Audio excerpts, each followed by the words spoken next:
Hey everyone, and welcome back. Today I wanted to share with you guys where I sit with my current project and kind of go over a few different woodworking joints that I'm kind of discovering for the first time or trying in a project at least. So right now my current project is a treadle grindstone that I'm restoring. I have fully restored the grindstone itself, the frame, the stone, and all that jazz. What I haven't done, what I have left to do, is the trough at the bottom. Some stones have a trough, some don't. I guess it kind of depends on how you use your stone, but I'm going to make a trough. That's what it came with, and I kind of like the idea of having it. But as you can see, this is the trough that it came with, and you can see the daylight through the other side, so it needs to be replaced. So I'll show you what I've got kind of drawn up here, and we'll go from there. So I just kind of drew this up real quick. As always, I do a quick drawing to kind of give myself an idea of what I want to do, a visual idea. And so as you can see, those end caps are there, and the drawing's not actually that great of it, but it's going to be a tapered sliding dovetail that goes into the sideboards. And at the bottom, I'm going to join the bottom with a traditional style shipbuilder's, like a shipwright's boat joint. You're just basically compressing the wood so that when the water tries to seep through the joint, the wood's going to swell up, and it'll basically caulk the joint. It's a natural caulk. I'll go ahead and put this aside.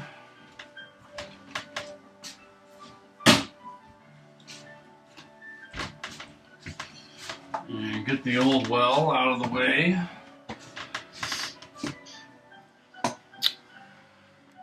Like I said, I've never really done. I've done one side of this already, so I've got a little bit of practice with the tapered sliding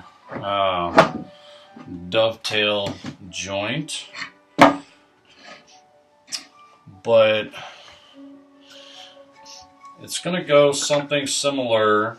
Now these two didn't go all that great either, so we'll see kind of what happens on this one. So I went a little further than I wanted to on one side, so I ended up having to do the same thing to the other side and cut the bottom off, and then I'm going to shape this top piece, I think, to kind of crown over and flush out. So it's kind of a blessing in disguise, I guess. So you know what I'm kind of talking about, kind of coming from here. I'm going to go down kind of in a half moon shape, little arch right here, and then kind of flatten out where it meets the end caps. But I'm going to go ahead and cut this joint for you guys on the other side of the YouTube planet, and it's going to basically sit right here.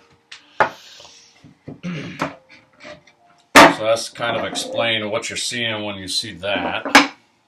And as typical, I've marked all my joints. After I laid it out, I marked it all. So we'll be doing joint number 2. And we can go ahead and get the other pieces out of the way. The very first thing I'm going to start with is the tail. So the end board is going to be the tail, the actual dovetail. And then on the sideboard, it's going to be the female part to accept it, which we would call the pin board. So we'll go ahead and get started with this. I'm working on joint 2. I want to make sure also that they're all sliding in from the top. So to do that, I just got to mark which, kind of orient myself here. I'm going on joint number 2, so this is going to be the big side.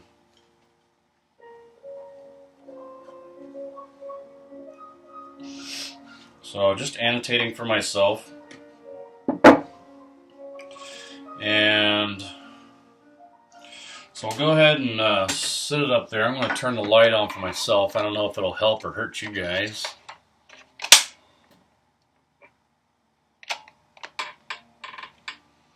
Hopefully that doesn't hurt the camera. Yeah, I think it's all right. I actually already filmed this once, but it didn't work out so hot, so I didn't want to, and it was really long, so hopefully we can make this one a little bit shorter.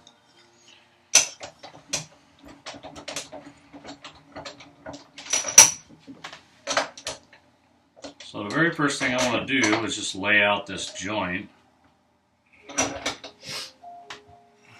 And I watched a video by Frank Strauss,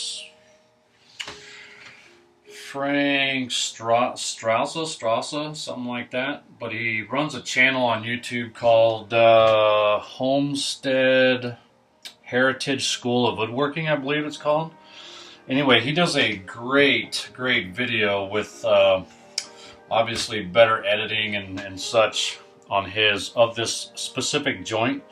He does it really well, so if you're looking here for the actual joint itself, go check out his video on his channel, and that'll help out tremendously when you're going to do this. So I'm just laying out right here. This is the small side, and just checking one more time, verifying I'm on the right joint. And he just kind of eyeballs it in about 1/4 of the thickness of the board. This is 3/4 inch stock. I decided, I'm kind of learning as I go. With every joint I'm getting better. I did one test joint and it looked horrendous. Not really, but by my standards it was. And then the second joint that I did was the first one that I filmed, and then I did a second one, and it turned out really well. But I'm using different steepnesses and angle of the taper, and I'm also using he recommended a 1 to 7 dovetail angle, and I don't have a 1 to 7 gauge on me. I could set one up, I guess, but I went ahead with what I've got. I have a 1 and 8 and a 1 and 6. The first one that I tried, I did with a 1 and 8, and it was not enough of an angle to hold it tight. So I went with a steeper angle of 1 and 6. And that's what we're using today. What I found out works well is in the taper section is marking it over 1/8 of an inch. So that's what I'm doing now.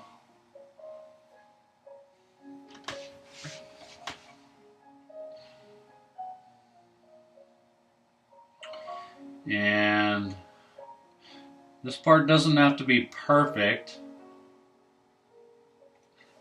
right? It just needs to be enough, I guess is the best way to put it.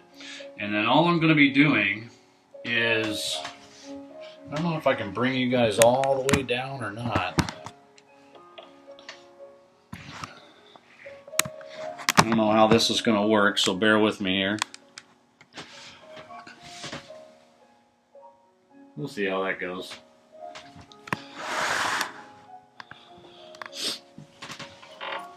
See if I can get a little bit better light. Try to redneck this production a little bit. Alright, so what I'm going to be doing is marking from right here at the very tip where that mark comes in to just off of the edge. You don't want to go to the very corner, because then you won't have anywhere to start your saw. Found that one out the hard way. So just line up, almost teeter there. Just line up that one with a corner there. And this one's going to be, it's a very slight taper. And I'll tell you from experience, precision when you're doing this, or making sure exactly where you're at when you go to make your marks and your cuts and whatnot are critical in these joints. If you don't like what you see, just redo it. And that looks all great. So we'll do the same thing on this side. Just line up that corner right up here where you want it. And just off of the corner here. And sharp pencil, make the line, and that's what we have. The second piece to this would be actually doing the dovetail angle. So I'm just lining up right here, and this angle that I'm putting on here is more of a guide. I'm not really cutting on or to the line or anything of that nature. I'm simply moving along that line, so it doesn't need to be exactly perfect from where you are, like in line with, well, that one lined up good, but it doesn't need to be spot on with where you're sitting in reference to your line.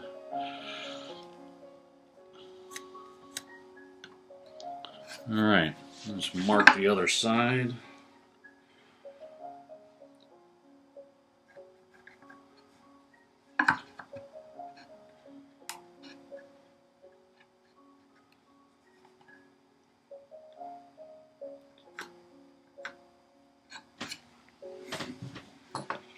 Alright, then I have a slitting gauge that I am going to employ that is set right now. Now this and my router, which I'm going to use to route out the inside, the female piece, they're set to the same depth.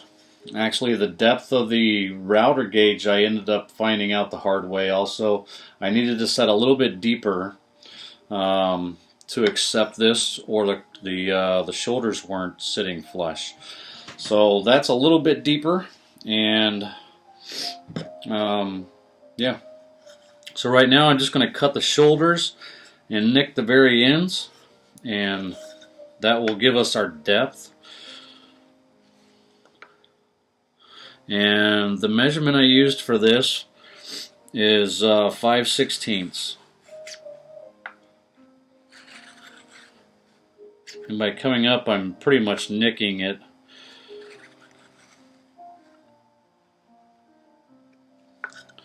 On the very end there. Now I just kind of go really light the first pass, and then I go heavier and heavier.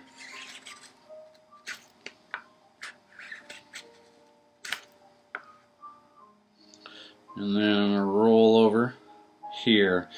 If you don't do this, you won't know where to stop when you go to saw that out.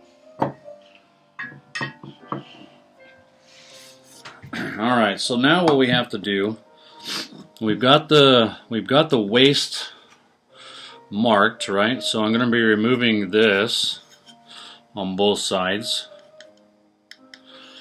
And I'm also going to be removing all of this skinny edge portion right here.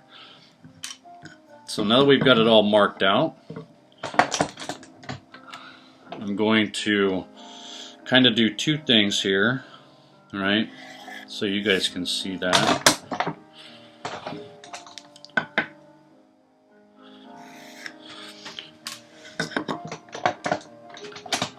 And I'm going to chisel, do a real quick chisel on my knife wall here, just to establish it a little bit better.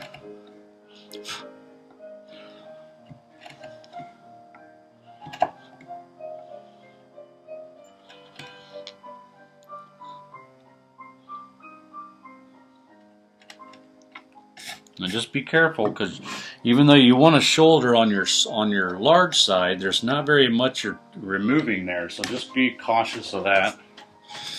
And I'm going to go in just to deepen that line a little bit. Probably should have done this on the very first pass. That's fine.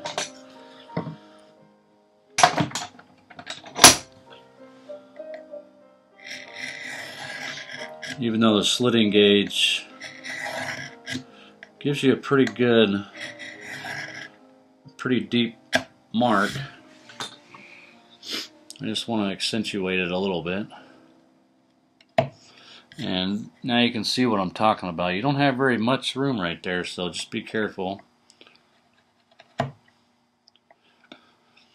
this was very odd for me because you're dealing with, the very first time I did it, well, and the second and third, I guess. But, you know, relatively compared to these guys that have been doing this their whole lives, I'm really new to this.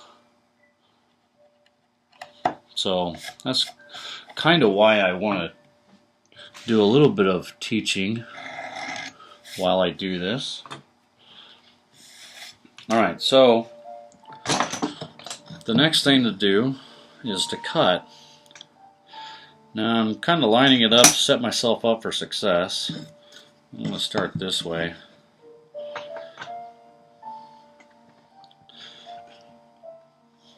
Now I'm not going too far above. Trying to set this piece a little bit vertical, but it doesn't really matter. I'm just going to grab my dovetail saw.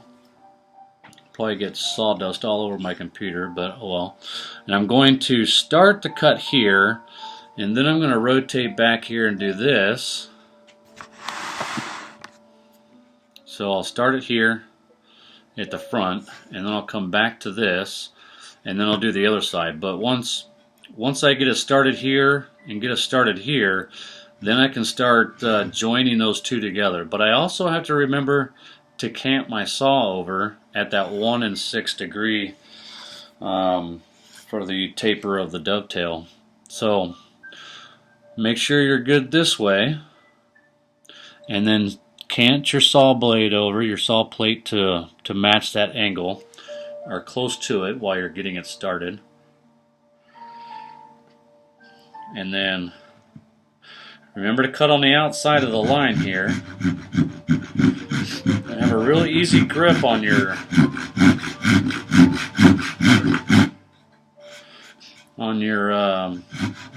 saw. Alright, so we're good there. And we're following the line, that's good. Now I'm coming over, and this is where it gets tricky. So I've got to press this over against my thumb, like normal, and get on the outside of that line that is pretty close to the very corner. So it's really tough. He makes it look so easy, Frank does on his video, but it's not that easy. So you're trying to keep it right this way and get that cant on it. So I'll sit it in there, and then I'll rock it back. It gives me about the right, because your saw is going to naturally want to fall right off the board like that. But if you get it right and you get it started, you'll be just fine. Use that pressure against your thumb to your advantage.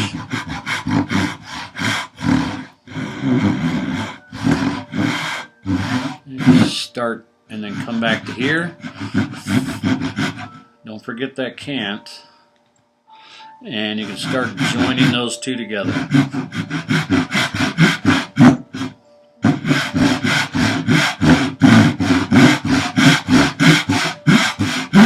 Once you get them joined together like that, it becomes a little more cut and dry. And I need to lube up my saw a little bit.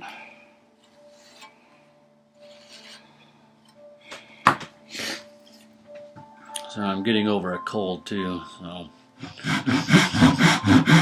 yeah, once you're there,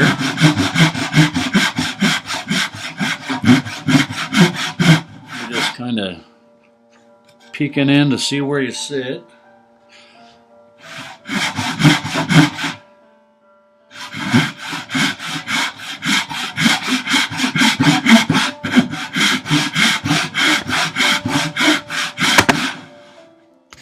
Guess I gotta move the computer back a little bit.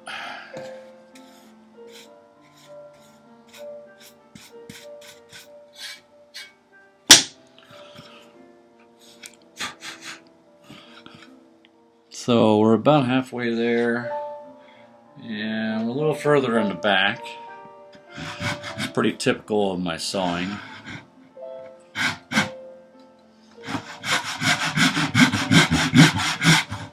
Remember not to put any pressure, or too much anyways. You're going to do it because it's natural, but try not to put a whole lot of pressure downwards.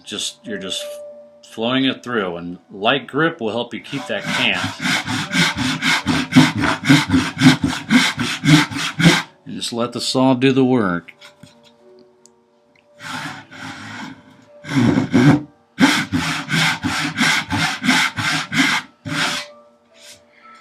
Alright, so I'm to depth here at the back. You can see that by the bust out there.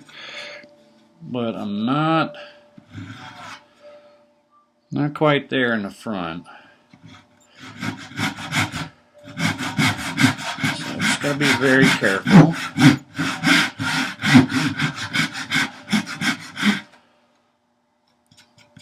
Alright, that's close enough for me. And we'll go ahead and cut this second one over here too. So get it lined up this way. I'm doing this for me as much as I am for you guys. Get it lined up where that can't.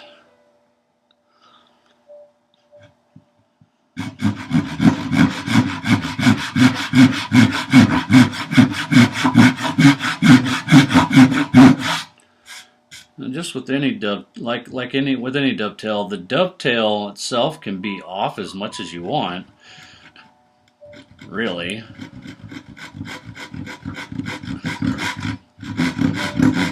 Because you're going to transfer that line over to the tail, or to the pin side.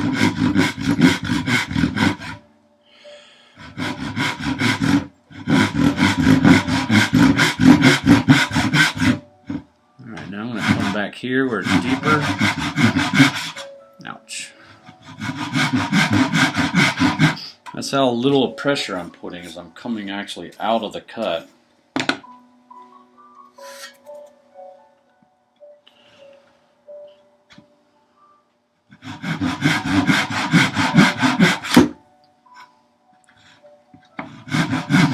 I'm also trying to join two right now, so.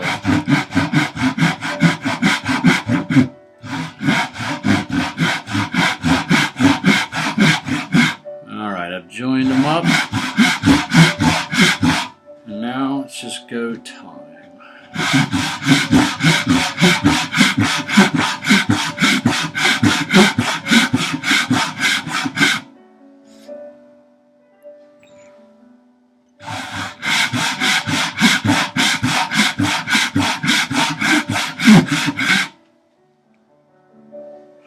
Now it takes longer than normal because this is such a long piece. You know, the distance between is much longer. I'm almost there. I'm pretty flat this time.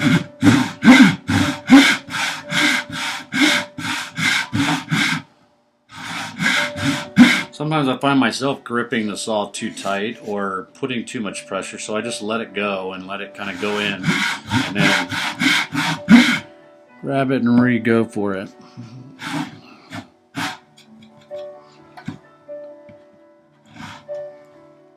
Alright, so I'm to depth there, or close, and I'm good there. So the next step is to be to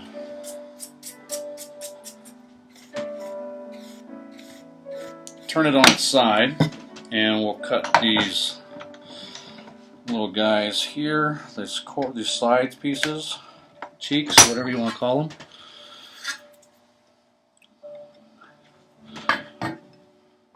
A little close even for me.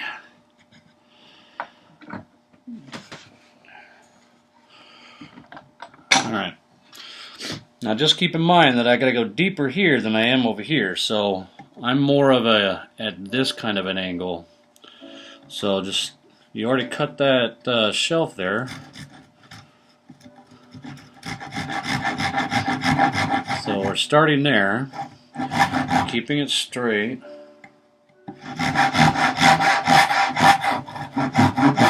And then come down to line up with that shelf.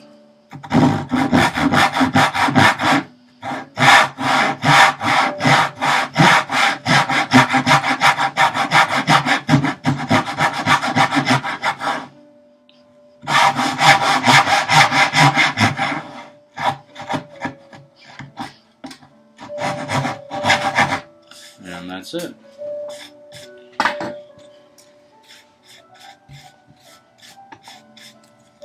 Alright, I'm going to go ahead and cut the other one, and then I'm going to clean it up. Now if I flip it like this, I'm just doing the same thing, only the deep side's going to be on my end.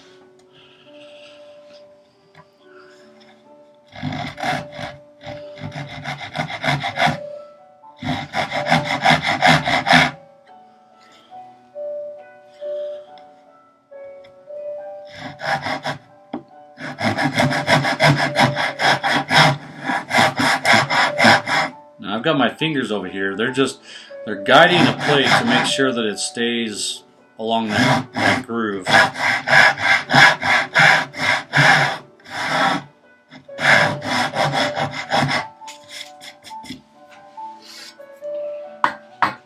Alright.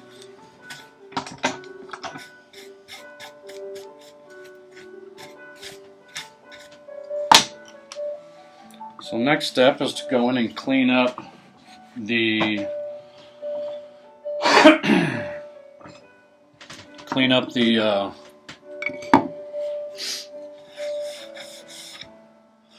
dovetail. I did purchase, and you know, these Narex chisels, they are I wouldn't say they're dirt cheap, but they're the middle of the road, I guess. They're nowhere near a top tier tool, that's for sure, but I'm kind of liking them. It's they hold an edge pretty good. They sharpen. They you know, they can get the steel razor sharp. These are made in the Czech Republic. And but what I liked about them is they have a very little sidewall, and you get the corner right aspect, and then you also have that Chinese hollow ground on the bottom, to where all you have to do is flatten that little bitty bit, and it's been working out great. I got a set of 3 of these, and they were really cheap. And so far, you know, because I just wanted something that wasn't going to break the bank, and then be able to handle dovetails a little bit easier. So I don't know what kind of view that's going to give you, but there you go. So one part that I messed up on the first set of these, and I'm going to go in here. The things that you see me do are going to be corrections, or things that I'm doing are better than the first way I did it, so you guys can learn from my mistake. And that's cutting this. That was one. So you can go in, kind of clean that up a little bit there.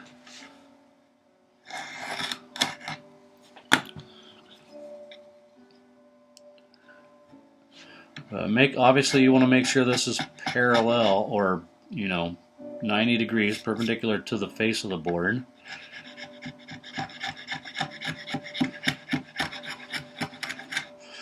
And get that little bit out.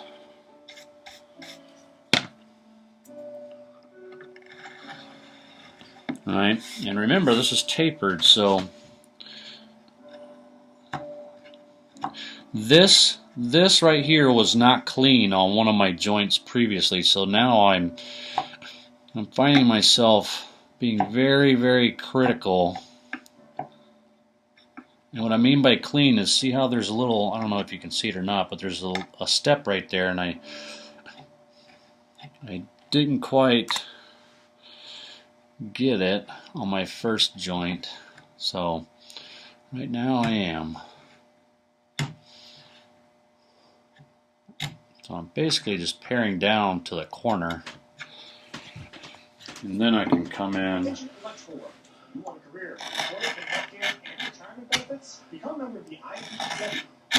with a knife and clear all that out of there.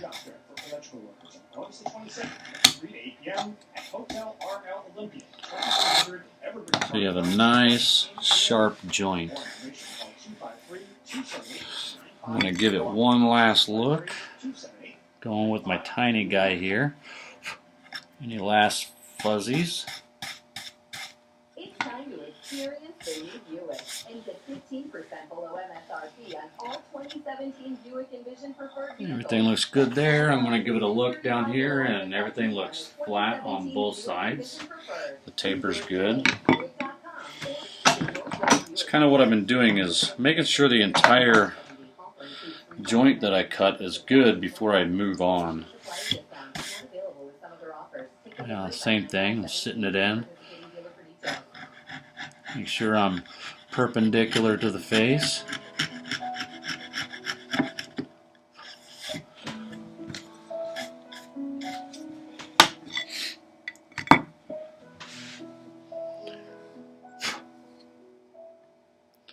And here I did kind of the opposite, so I got to make sure. Okay, so I've got a little step right there where there's a little tiny nick. I'm going to try and show this to you guys.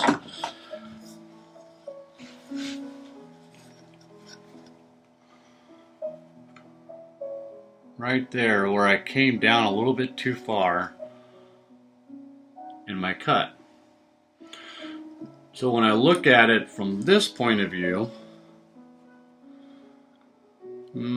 trying to get it where the light's right.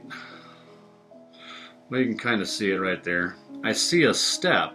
Well, I don't want to pare down to that point, because then the whole thing is gonna be low, and I'll have a big fat gap. So right now I'm either gonna have a little tiny overextension of my saw, or I'm gonna have a big fat gap, and I'm just gonna go with the little saw mark. So I think that would be preferred by everybody. I don't think I'm a lone wolf there. Having nice sharp chisels here is a really good thing.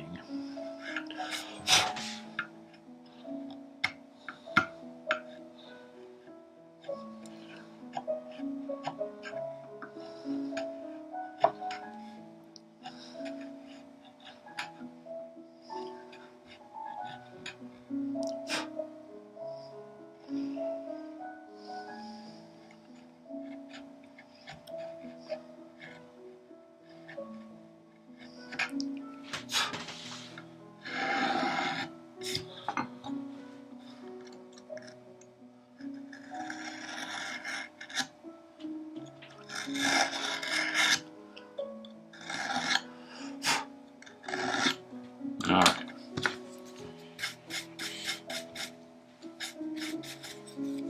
So that is the tail.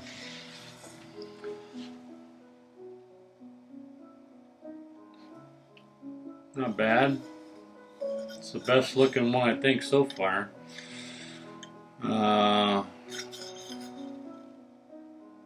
Yeah. So let's move on to the pin side. This gets a little interesting. Alright, so next I gotta make sure I get the right joint, right board. And this is number 2 going to number 2. Alright. This is the outside, so I'm going to do the inside, and I'm going to make sure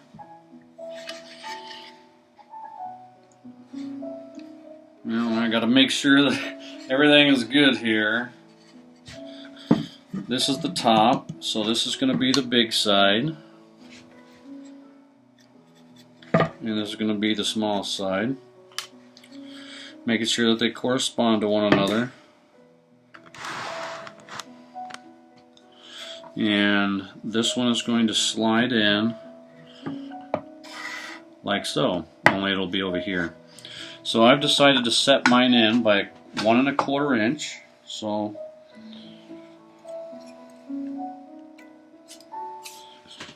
set my combo square. Go ahead and get everything set in the vise. I've never been one of those guys that likes to lay out with everything loose on the table. I like to, when I can, I like to mount everything, at least loosely.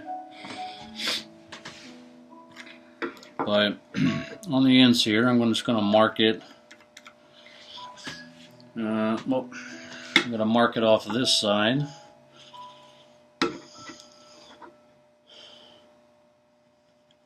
Because this is my reference edge. And I only need these on the very edge.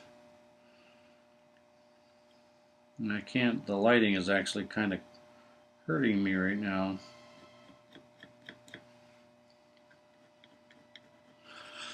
So I'll give those marks, and then I'm going to take a board. In this case, I'll just take the piece I'm actually using. Use the other side. And I'm going to line those up on either side. And once I'm happy with where they are, I remember how the reference, how they look against, how the side of the board looks against the marks. Mental note, and then I mark that side. Now the reason I do those marks is because I'm looking, okay, this is my big side, this is my small side, so I put it on here just like I'm going to do it. That's my big side and that's my small side. I'm going to flip it up, and this is where I screwed up last time, or the first time I shot the video, and where everything kind of went cuckoo on me. I got too many things going on my bench over here. I don't know how well you guys are going to see this, but big side to big side, right? And then you tip it up and you line it up just like you kind of would any other dovetail. But you line it up right where you want it, and you make sure that this edge is sitting on that edge, or you're not going to get what you're looking for. I do it just by looking down, and once you get it, if there's one piece that's critical to this, it's this point right here. So get it right where you want it, and then you take your knife. You know, I've got a little tiny fuzz mark right there in my corner.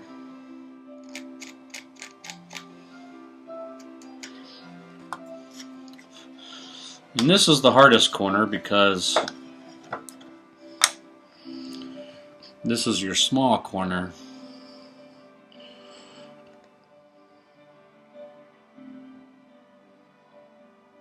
Get it lined up perfect.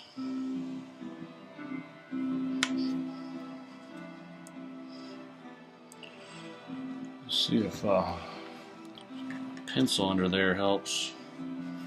There we go.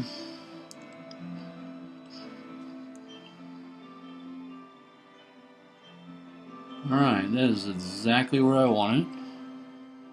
Let's see if I can keep it there. Of course, there we go. Alright, I'll ride my blade along that bevel and put a nick right there in the corner without moving. Do the same thing to the other side.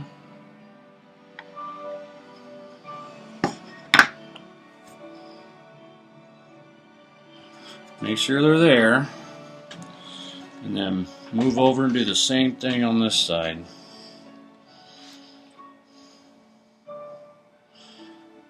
This side tends to be a little bit easier.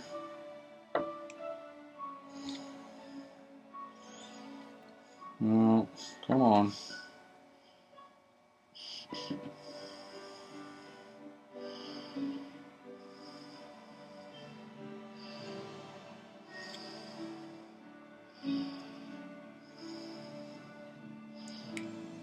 This can be a little tricky.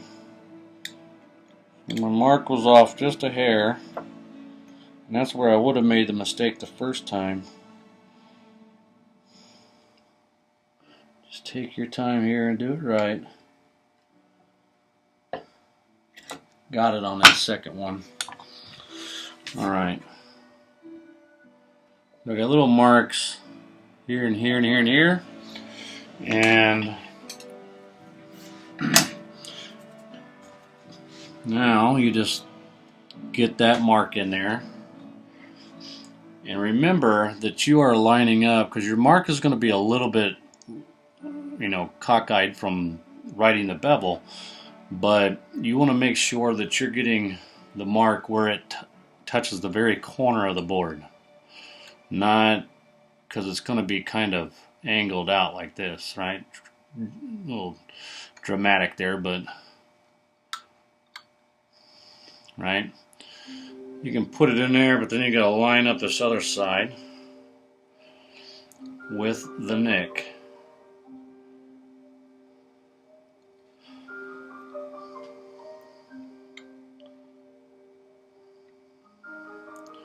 Be careful of your double bevel on your knife. And I'm just making sure that I am in my nicks.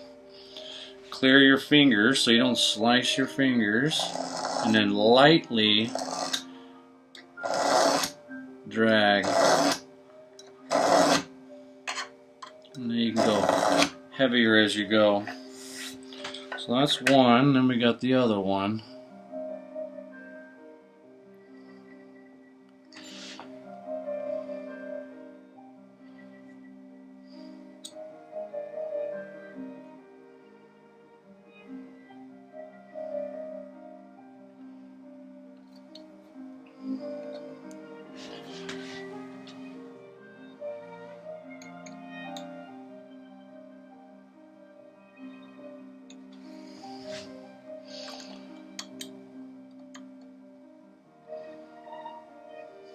Just going back and forth, making sure I'm in my nicks. Right where I want them. Alright.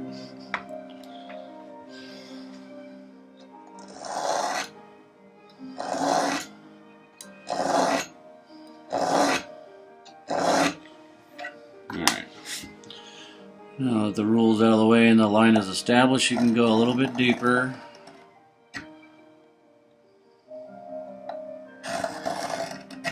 How long are we already? 45 minutes almost, jeez.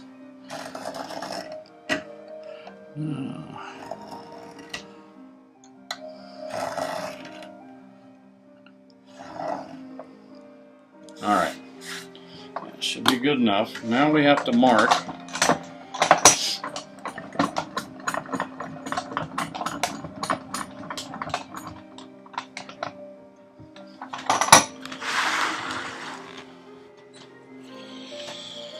Mark our dovetail angles on here. Alright, now remember that these splay out, not in. So get it where you are at. And I need to bring my board up. There we go, that's better. And go right off of your nicks. But you don't have to be as critical as I'm being right now, but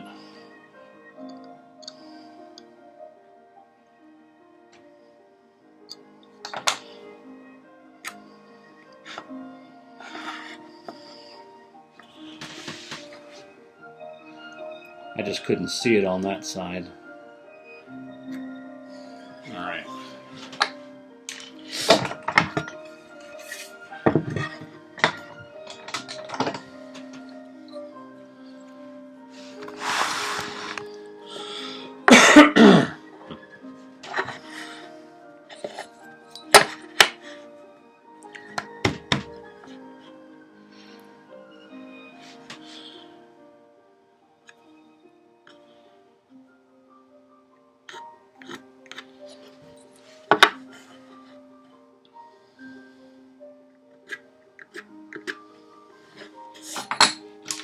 Alright, and then the last step to this is to use that same set marking gauge.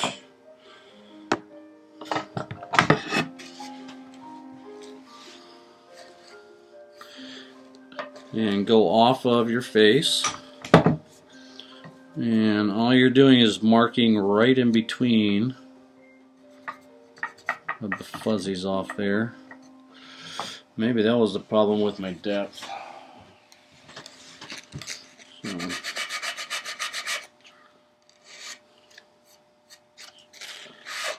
get that fuzzy off of the corner there. 10,000 feet. Check. Removing. USB connection. USB engaged. You are now clear for textile. Roger that, honey. Perfect.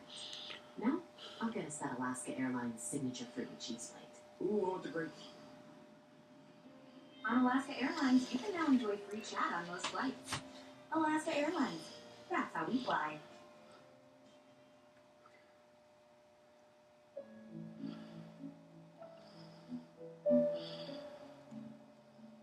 All right. Now,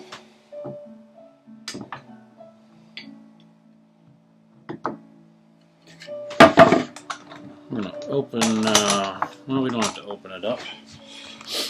I'm going to put you guys up here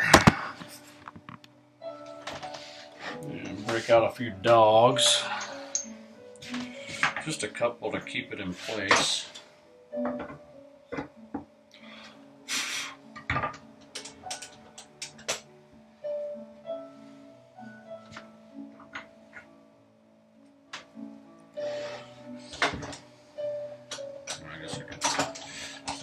Gonna be hanging over on that side.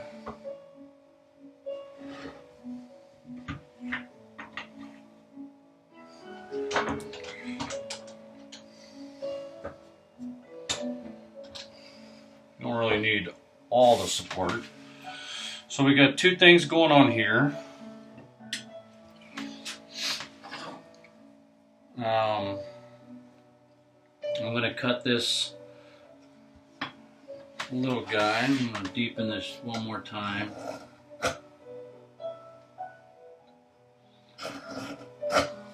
Alright. And I'm establishing that knife wall because we're going to be cutting. We're going to be sawing down to those lines, and then we'll take the waste to the middle.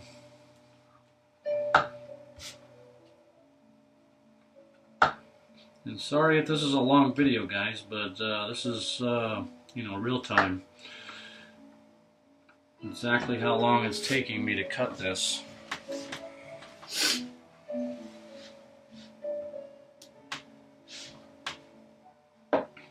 Now keep in mind, this is literally the 4th time I've ever cut this joint. And I would recommend, if you're going to use this on a fine piece of furniture or something like that, I would recommend that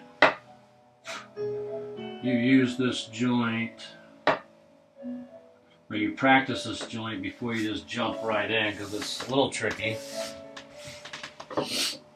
Not impossible, just a little tricky.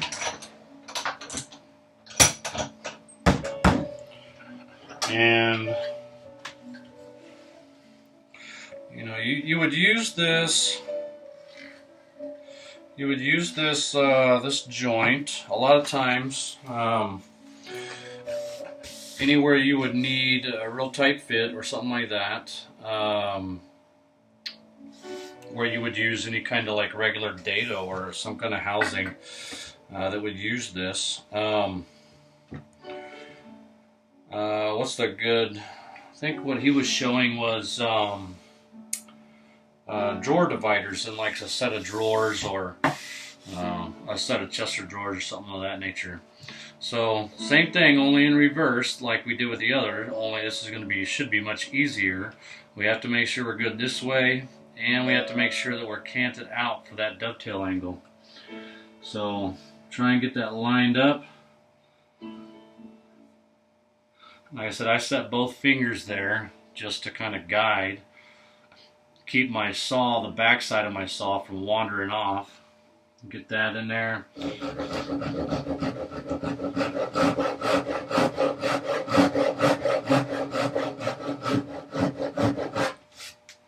Alright, I'm just getting it started. And then come back here on the back side. Sure I'm lined up.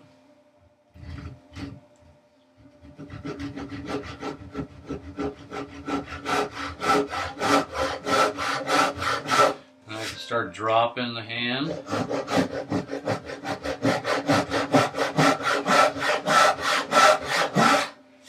And once you get going,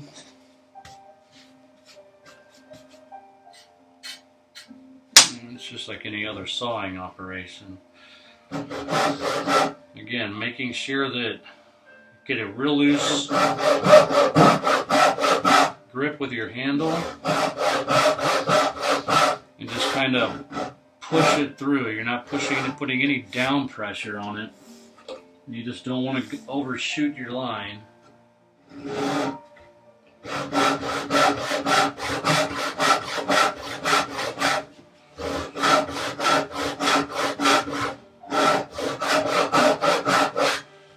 I always tend to go hit my mark first on this side before I hit it on this side, so I can launch my line on this side and I'm to depth there, but I highly doubt I'm to depth on the far side. And I'm not nowhere close.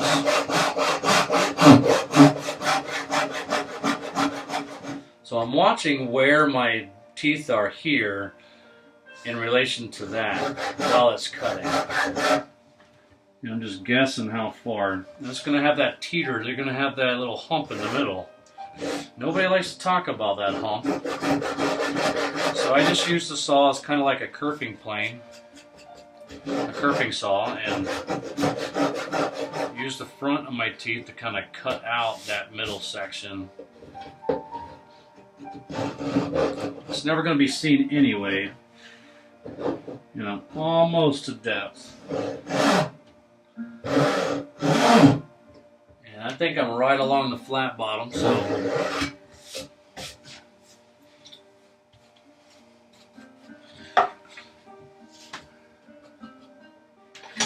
just verify that.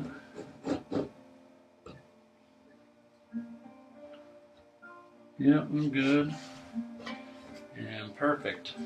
Alright, so just doing the same thing on this side. Sure my angle is right. This way. Get that cant as close as I can.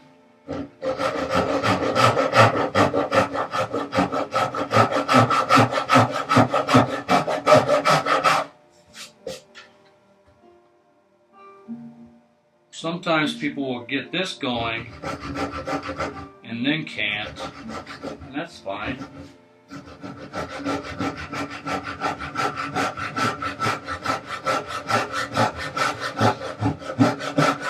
Start to meet them.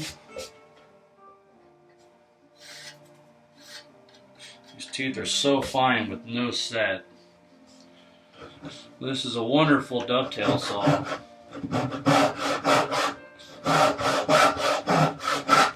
Alright, so we've met in the middle.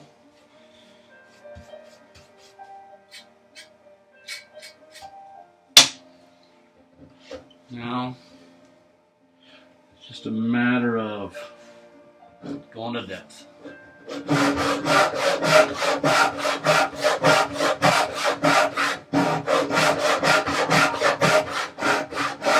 Again, I always hit this side first, so I watch that. I don't know what it is. I've never ever gone further in the front than I am in the back. So I always watch that. When I hit my mark there, that's when I know kind of where to start judging that front.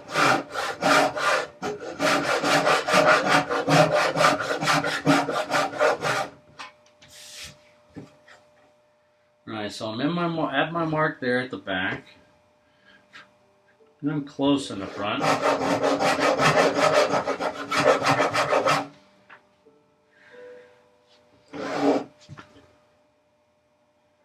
And we're close enough for government work there.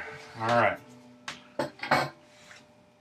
So now it's just a matter of taking out that waste wood in the middle. And I got to start out with my smaller one on the small side. And go about halfway up the waist. And just shoot for the sky, as Paul Sellers would say. Get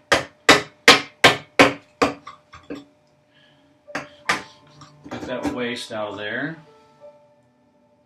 And then I take that in half.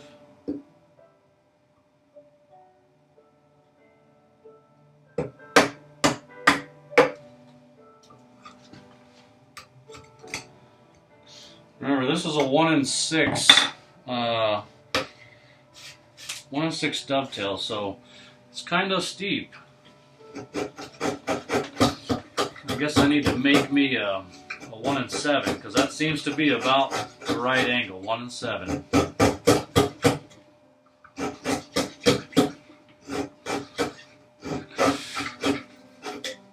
But these chisels, they get in them corners really, really nice. I love it. So we're just getting some of the meat out. And we can come in here to the very end, right to depth to that gauge line that I marked.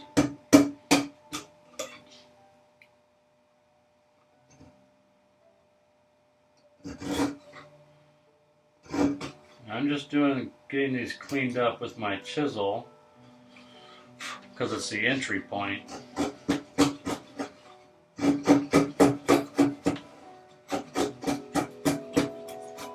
Entry point for my router.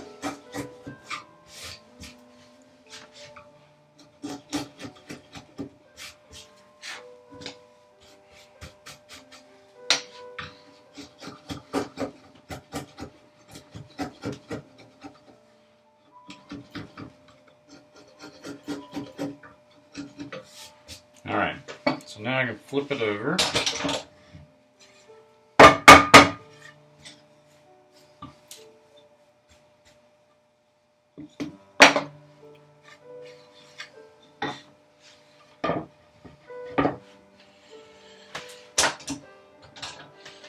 And go with my larger chisel.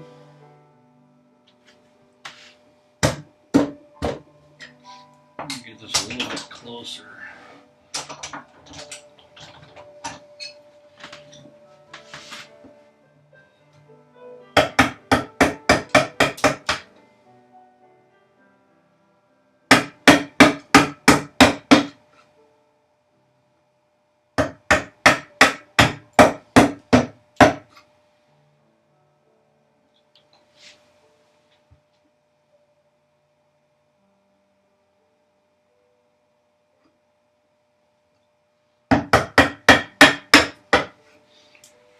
Alright.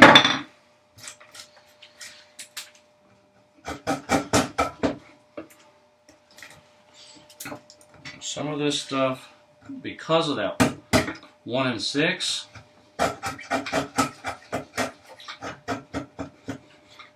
you have to take half of the joint at once, where it gets stuck like that, and then you gotta pop it out. And I'm getting, if you try to go straight in with your router, you're not going to have a whole lot of luck.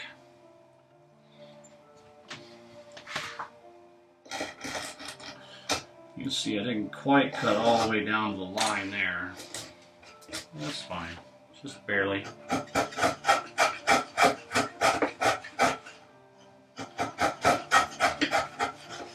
You want to leave a little bit of meat there.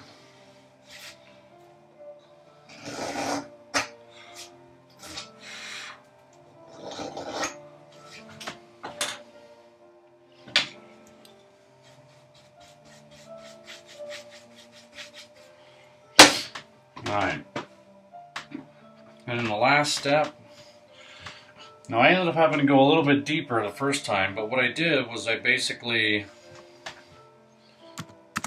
alright, I basically took and I set my slicing gauge, slitting gauge, whatever you want to call it, mortise, it's a mortise gauge, but I'm using it as a marking gauge, and then set my depth off of it, like that.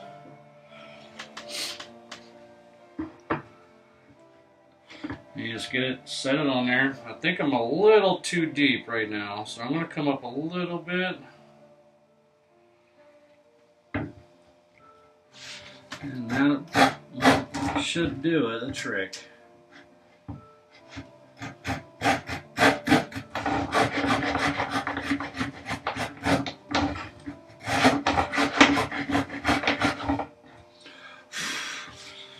Just make sure the chips aren't getting in between you and your board, your router and your board. You could do this all with chisel, but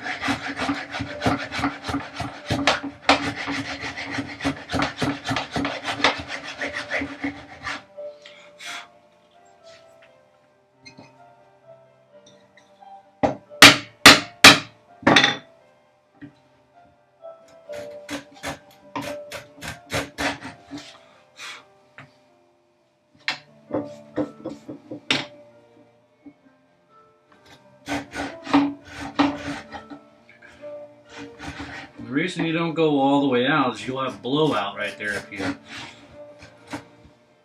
try to take it. If you try to take this and just go all the way out, you'll blow out that bottom section right there.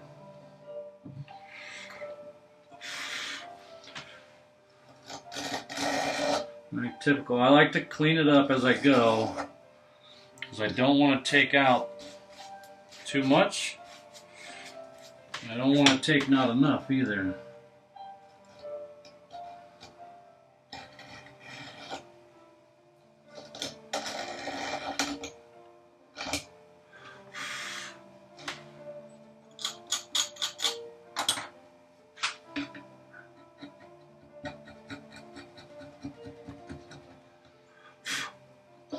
Now, if you're wondering what wood this is peely mahogany. And the end caps are made out of cherry. And the baseboard is going to be that piece of Purple Heart.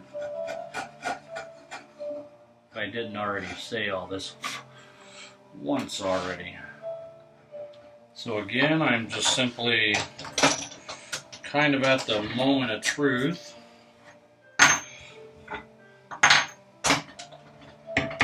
Remember, I've got to make this sit quite a bit deeper than flush. So I'm going to actually have to modify this once I get off the camera so that it matches my other screw-ups. See, that one little fuzzy part would have hung me up. I'm just practicing, really, trying to get it right. If you have lasted this long in the video and you're actually watching all this, leave a comment just to let me, if nothing else, just to let me know that people are watching all the way through.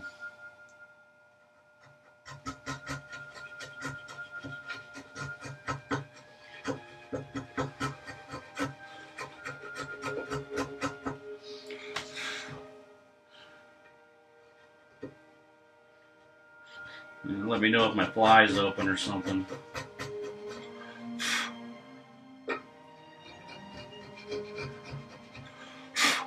Alright.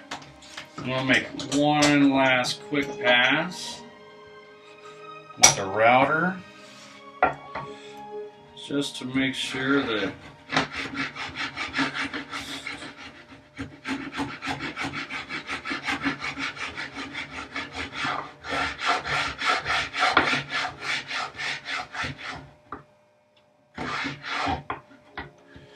there is some meat back here that I didn't get the first time.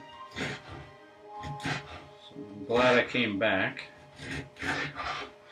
Doesn't hurt to check, but it does hurt to not check sometimes. You gotta redo a whole board,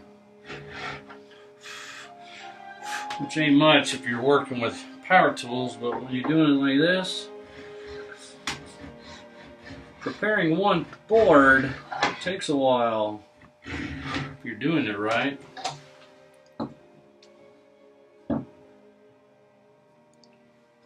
All right.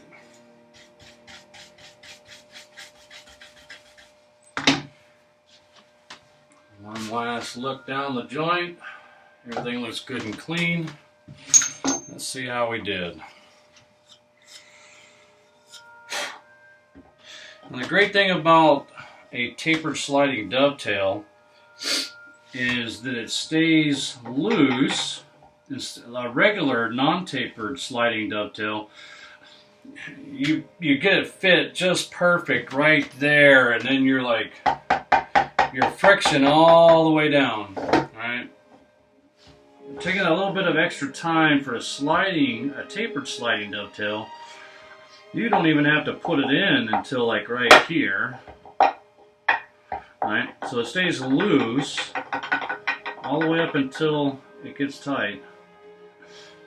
I can't believe I got that lucky.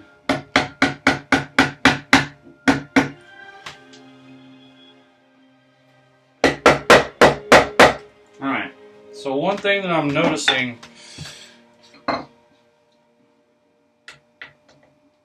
is that it's not seated, it's not sitting flush. The shoulders aren't sitting flush. And I was having this problem with my other board. Oh, now it's sitting flush. Okay. So I was getting a big gap right there, and I couldn't figure out why.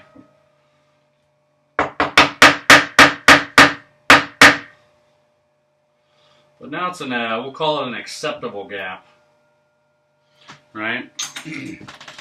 But I know it's not, that the bottom is not deep enough, because it is. And that's that. It's got a little bit further to seat it.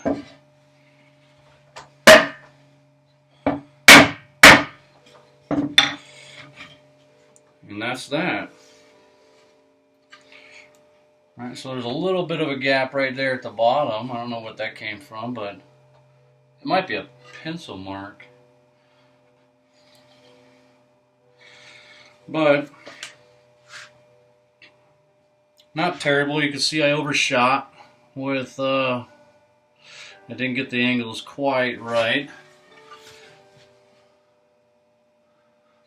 with the but you can see there's plenty of bottom there, so we'll see. I am most likely going to glue this entire joint, which makes it really good. Turn this off. Back to normal. What I'm going to do is I'm going to glue these joints, just because they're not perfect, they're not tight. Like, I mean, they're tight. Don't get me wrong, they're tight.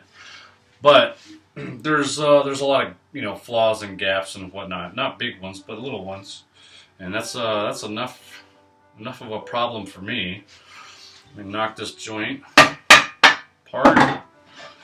And that's what you get when you're doing a dovetail that's 4 inches long, right?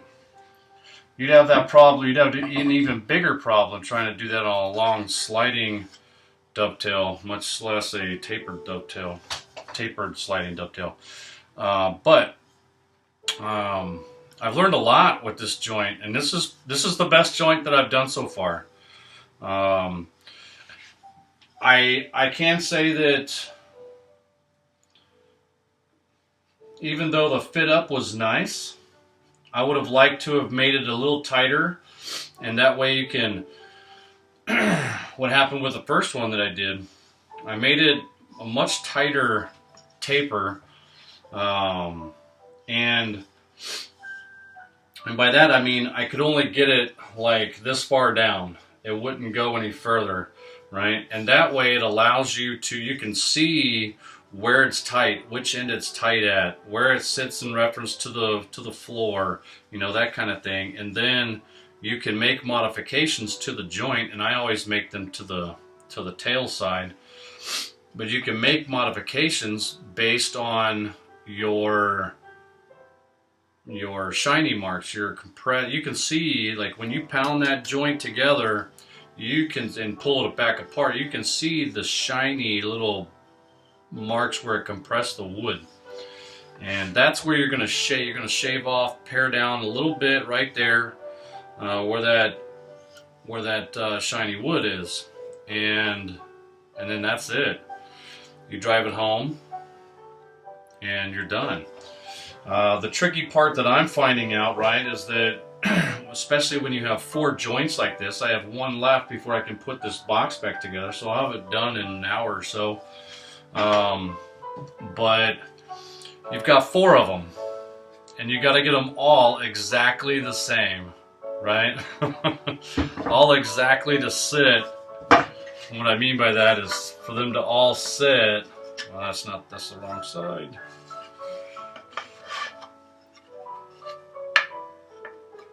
Oh, this isn't even, oh, that's the wrong one. Yeah. To get them all to sit exactly perfect to where this is flush and this is flush.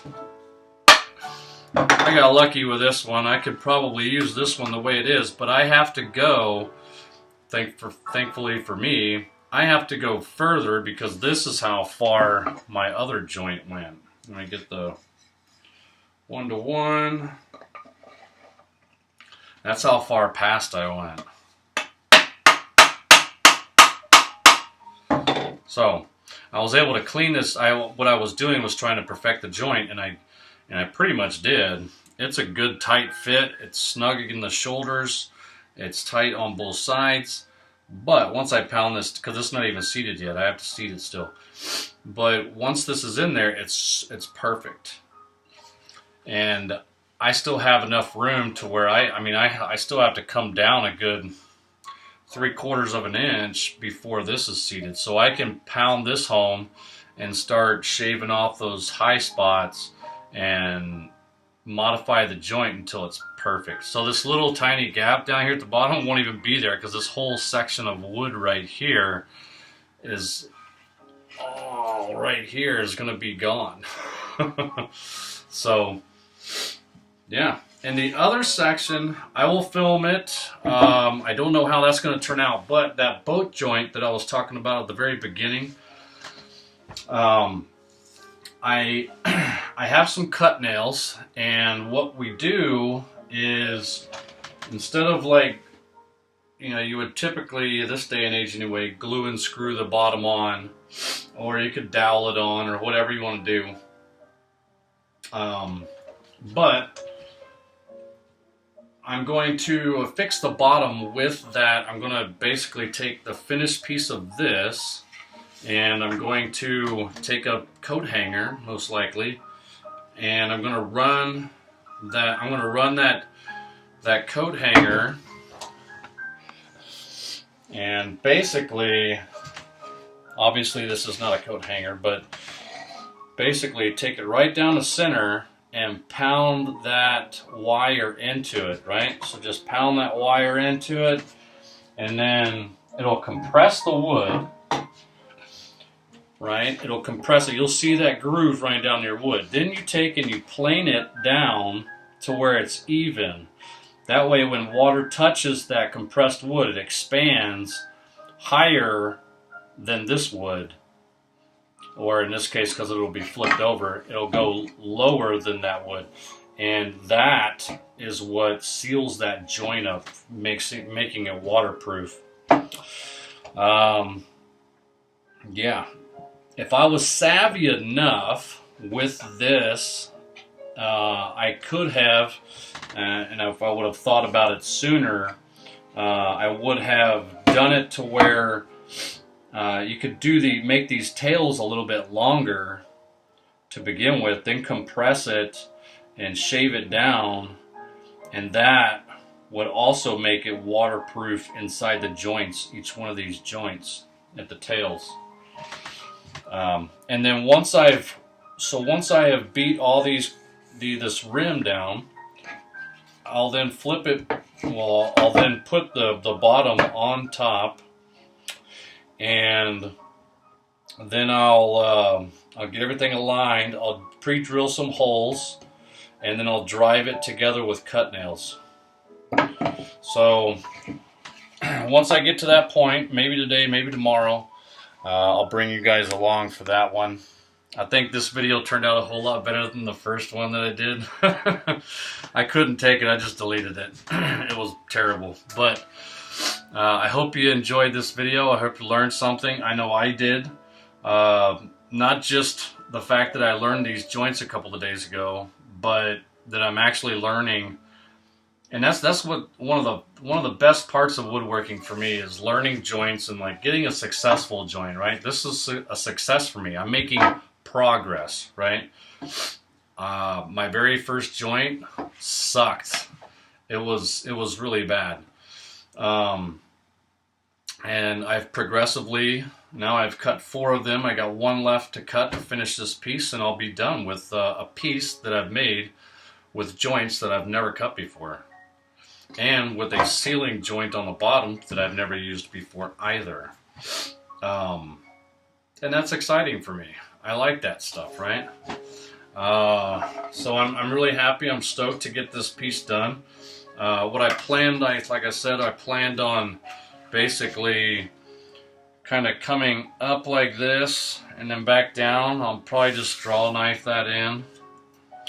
I'm not exactly sure how I'm going to do that, but I'll do it. I'll draw it out and I'll cut it to the lines and whatnot. Maybe do a little bit of carving on the side. I don't know how Sapili carves, but I guess we'll find out, right? Maybe I'll just brand it. I still have to brand my tool chest. Well, both of them, I guess, maybe. But yeah, I think that's where I sit. So if you're digging what I'm doing, give me a thumbs up. Let me know you're there. Leave me a comment, subscribe, do whatever you got to do. Yeah. All right. That's it. Friends and family, I love you. Everyone else, I will see you on the next video.